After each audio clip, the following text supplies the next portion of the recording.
Everybody's life can change in a split second. In life, we all face moments that break us. Times of pain, fear, and silence, when hope feels far away. I got so depressed, really down. When you feel like you have nothing to live for, the only way out is suicide. This is a journey of real stories of hearts that have struggled. It's also true that God is merciful. It's connecting people with God. You know, that's a huge vacuum in so many people's lives. There's the huge emphasis on God's understanding, God's love, God's tender mercy. You need to let that person know that they are cared about and loved. Here we discover together that every ending can open to a new beginning. We hold on to the truth. It is never the end.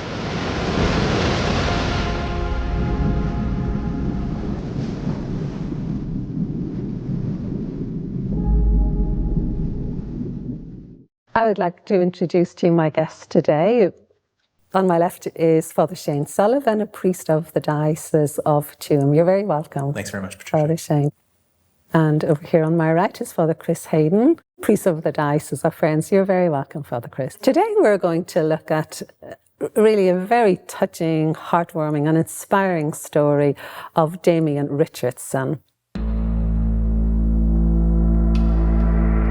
In the heart of Dublin, a young life began to drift, a boy caught between brokenness and belonging.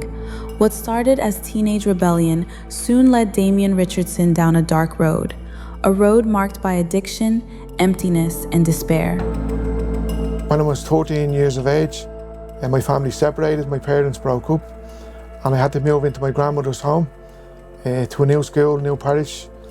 And it was quite a difficult period in my life. I left school at 15 years of age with no education or any qualifications whatsoever.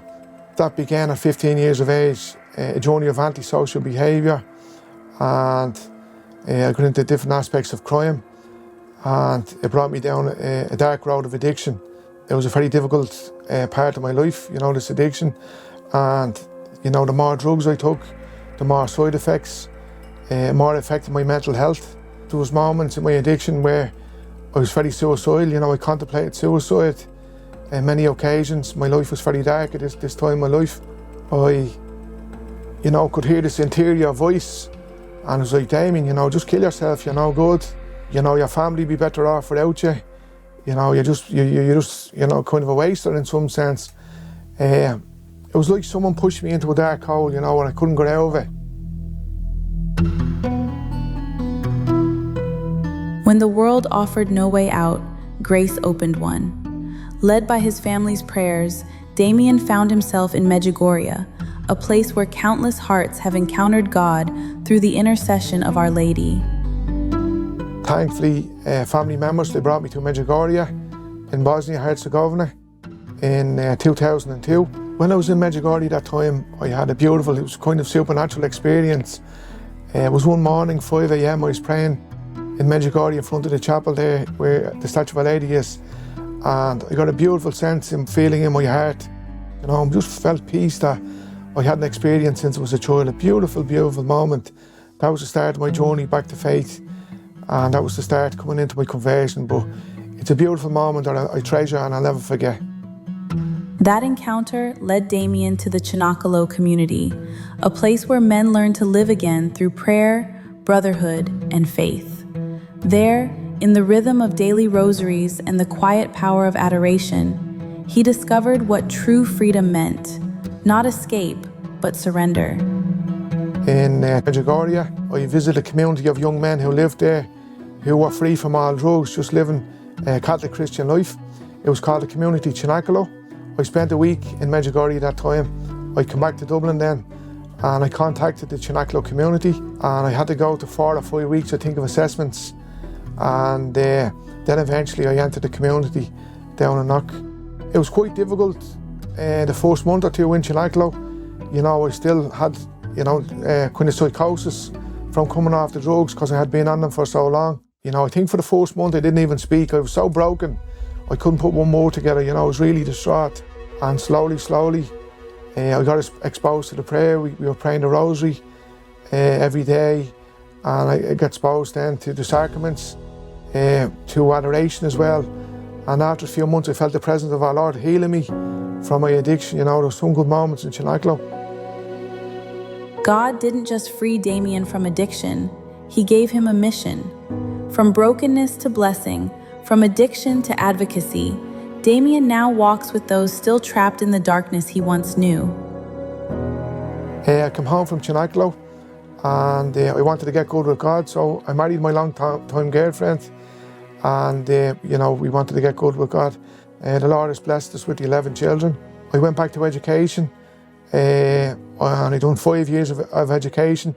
Today I'm a qualified addiction counsellor in Ireland. I have a bachelor's degree. I went back to college for 5 years. So my profession now is I work with addicts who are like myself. I work with homeless people and I try and share with them, how I went from being a drug addict to someone who helps people now. I really enjoy the work now, but I think prayer, the sacrament of confession, is really helpful to me. I think all addicts, I'll always say to them that there's great healing in it. The rosary, obviously, I love the rosary. I'm 22 years off heroin, and I think it's only one day that I miss the rosary. I love the rosary.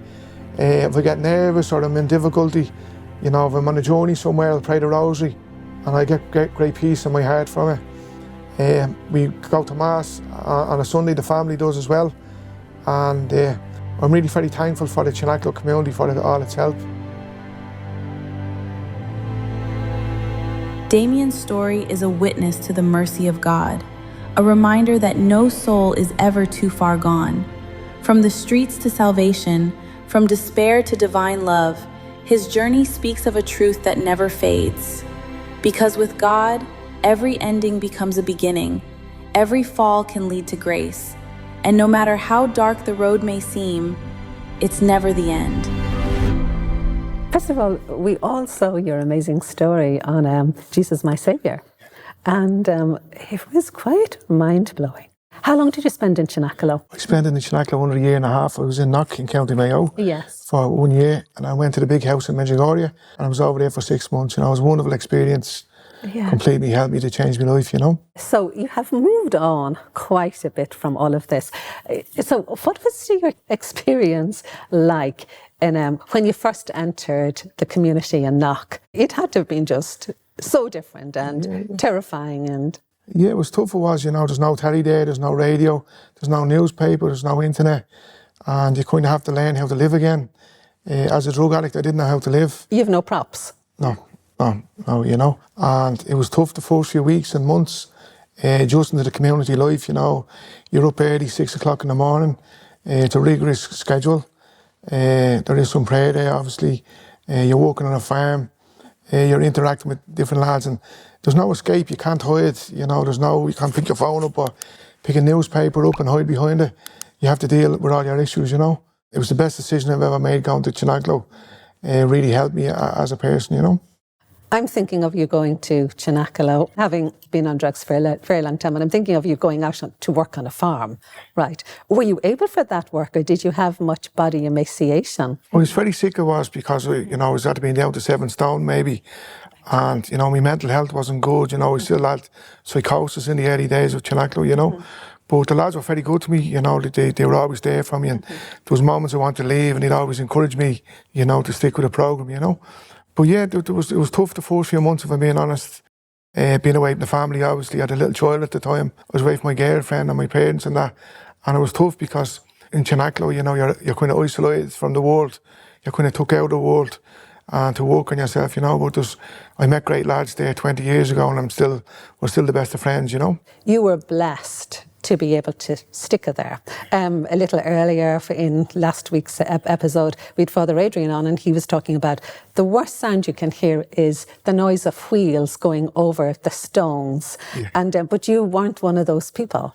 Yeah, I was there for a month, but I did like it for 1 day, I just out the back door when they had enough of it. But thankfully, I owe gratitude. 2 lads picked me up in the back road, and I was very emotional at that moment. There's a lot going on to deal with in that moment, But yeah, it is sad. I was there many times, and lads they get their bag and just say, I'm off. I had enough of this, and enough of the rain and knocking, enough of the weather down there, and stuff, but it's sad, you know. It's always a case of too much of the healthy life. Yeah, definitely, you know. No props, no phones, and none of those things that you've just talked about. It's extraordinary how you've moved on from here. Yeah. Really incredible. To look at you, so healthy looking. Yeah, I have a good wife looking after me, lots of food and that, so I have to give her credit for it, you know. She's my wife Mary, she's a wonderful woman. And then you moved on to study, and you got opportunities. Yeah. Tell us a little. Yeah, so when I exited Cenacolo, I started a waste company. I had a waste permit, and I was doing that for 10 years in Dublin City. And I really enjoyed the work, you know, cleaning out houses and factories and so on and so forth. 10 years ago, I had a knee injury and I couldn't do the work, obviously. I was like, God, what's going on? I have a big family, you know, how will I provide for my family? And that was just a different door completely open for me.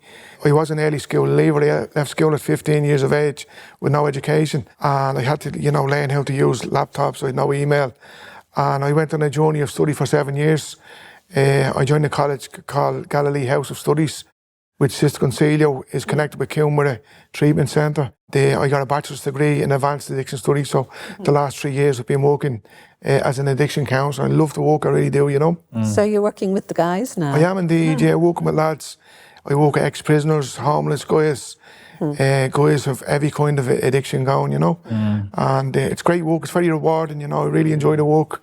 When you look at the damage that drugs does to the brain, okay, it actually shrinks this part of the brain here called the nucleus accumbens, where it's all our intellect is there and so on. And many people are no longer able to study. They're no longer able to retain anything. That's just phenomenal. That's a real miraculous healing, you know, that you can come out and do something like that. I had great mentors, I have to say. A lot of people was very helpful to me.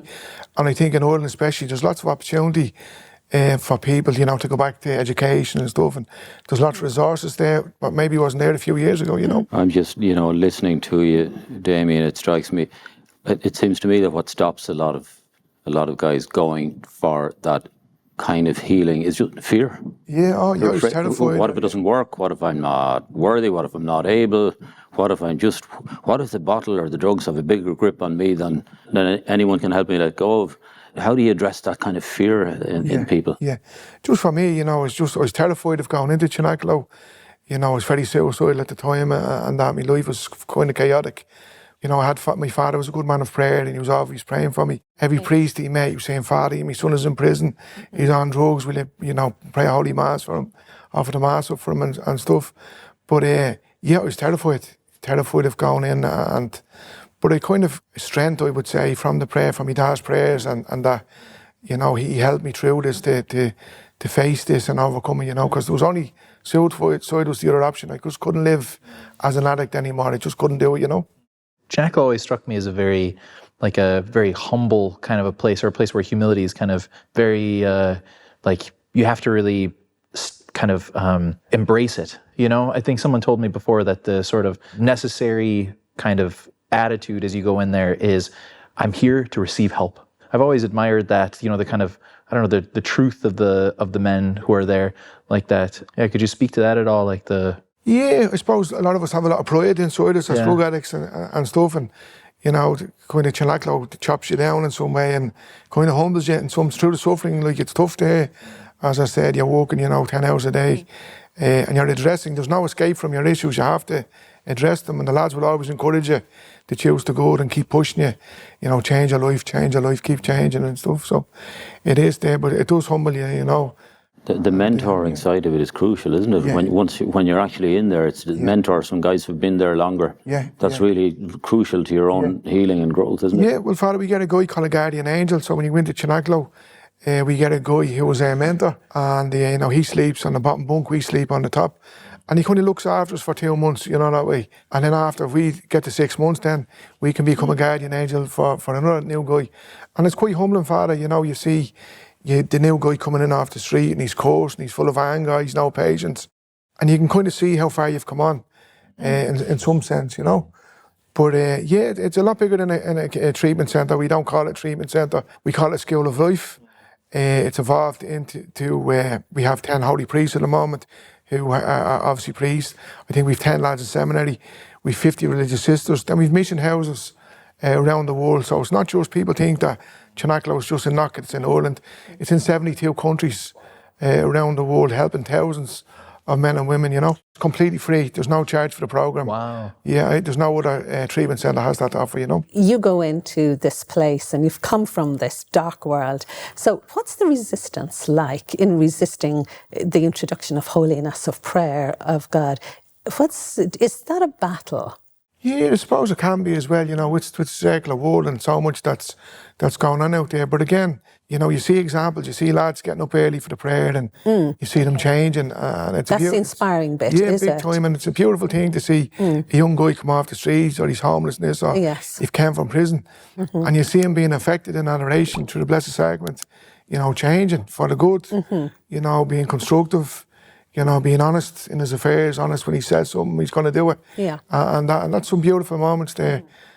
Some tremendous lads have come through the house over the years, you know. When you came out of Cenacolo, okay, and you go back home and you go back to the city you're from, and then you're going back a different guy. So how did people perceive you then? Yeah. Well, how did they see you? Yeah, so I had been away for a year and a half and, you know, I looked well, you know, physically looked well. I think before Cenacolo I was suicidal, I was quite angry, I was very negative, I was a drug addict, I was smelly, you know, just everything an addict looks like I was. So you probably see this young man coming back and Cenacolo was a college, it's like a school of life. I was articulate, I was confident and I was peaceful. I think that's a word I could use, that I was very tranquil and peace and I was happy in my own skin, you know. So in Cenacolo, how many of the young guys that were in there you would have encountered, how many of them were suicidal, came in with suicidal thoughts? Yeah. I'd say close to 100%. I think it's very common in addiction, you know, you're taking different chemicals, they unbalance the mind. Yes. And just, I think the lifestyle as well, it's like a Hayden, you're living, you know, in a very bad way, you know, every kind of voice that's there, we do, you know, and yeah, it's very, very common, you know, for the lads. And the psychosis, you know, you see them coming in and, you know, the knees is rattling, they can't sit down and they're agitated with themselves and stuff and, you know, they can't, you know, focus on anything, they're very jittery and stuff, you know, so yeah, I really say it's very common. How long does it take to get past that agitation? I'd say a month or 6 weeks, I'd say, you know, about a month or 6 weeks. And obviously in Cenacolo, you're eating good food, you're, you know, out in the fresh air and stuff. And, you know, there's no smoking there. So it's a great way. You're up early, you're in bed, obviously. I think a lot of people in addiction, their life is unbalanced. They're sleeping all day, they're awake all night. And the kind of routine is very important as well, you know, that you naturally, I used to have to take pills to go to sleep. In Cenacolo, you know, after 3 days of working on the farm, you know, you'd sleep for a week, you know, you get your appetite. I wasn't eating as well, I was very thin. Yes. You get your appetite back. So it's just natural living. You get your health back, you know, and I think once you get the physical health back, you get the mental health back, and then there's the spiritual aspect as well, you know. Yes, yes. You know, there is something that I've often thought of men and women who are in recovery from addiction, is that there's serious wisdom there. You know, it's like, the people have learned an awful lot, you know, nothing like experience in life to sort of, as a teacher. Looking at kind of your experience with kind of in recovery especially and everything, and I'd love to hear from just ye as well, like what in that, if someone was struggling, not necessarily with addiction, but with just sort of like time of darkness, you know, maybe suicidal thoughts, what from your experience, what from his story can be kind of drawn from anyone who's in a time of darkness, regardless of whether there's addiction present or not? Yeah, I think the answer to your question, Father, is that like it's a very dark place, and I couldn't understand this. Like, why do I want to kill myself? Why do I want to commit suicide? And I thought I was the only one in the world who felt like that, you know. And I didn't share it, I didn't speak with anyone. But I think an answer to your question is to speak to someone, if it's a professional, you know, some religious or a family member. I just say, you know, I feel off, I feel suicidal. You know, the last 6 months I'm a bit off of myself. Now, obviously, when you come from addiction background, it's the alcohol or the drugs or your lifestyle, you know, it's going to be a big factor in that, you know. But I think speaking to someone is very, very important, to share your difficulties, you know. I'm just struck again and again listening to testimonies, you know, that God's grace works through community. It really doesn't seem to find, of course, there are moments, special moments of illumination and so on. The usual route for God's grace is in the front door of the community rather than in some skylight in our mind, you know. The community is so powerful as a vehicle for God's grace. That, okay, certainly we get down on our knees and we pray, and in some instances that personal prayer is the crucial moment, but community is where the heavy lifting is done of rebuilding a personality and helping you to readjust to life with other people without your dependencies and all. It's just an extraordinary, it's a kind of an unfolding miracle, isn't it, in a way? I think it's hard to voice, how broken it was, how disturbed it was, how, like for someone to think of suicide, the life has to be in a drastic way, the life they're living. But as I said, in the community, it's so helpful to me, and in so many ways, Yeah, just to your point, Father Chris, there, I think that for someone listening to your story, not to give up, not to give up on people who are going through a difficult time. There might be people watching this who have someone that they love very much who are going through a time of darkness. Not to give up, but to keep praying, to keep kind of like exercising a positive influence in their life. And it's also, so it's a moment, a message of hope, and it's also of marching orders, a kind of a call to action, to really get stuck into people's lives, be a friend, be a father, be a mentor, the importance of mentors, in your own story. I think we have a part to play in other people's, being the light to the world. Damian, thank you so much for coming in today to share all of this with us. It's been riveting. And for you, Father Shane, for spending your time with us. Thank you. And for you too, Father Chris, thank you very much for your pleasure. Thanks, input. Patricia. We are just going to say that, they pick out the most important points of this conversation. You don't give up praying. And if you have a problem, you probably start praying. Start praying about it. And one of those places that you can go for prayer is to the Shalom World prayer channel. You can certainly go on that and ask them to pray for your situation. So thank you very much for joining us today. And we will be back next week with another episode. From all of us here on Shalom World, thank you for joining us.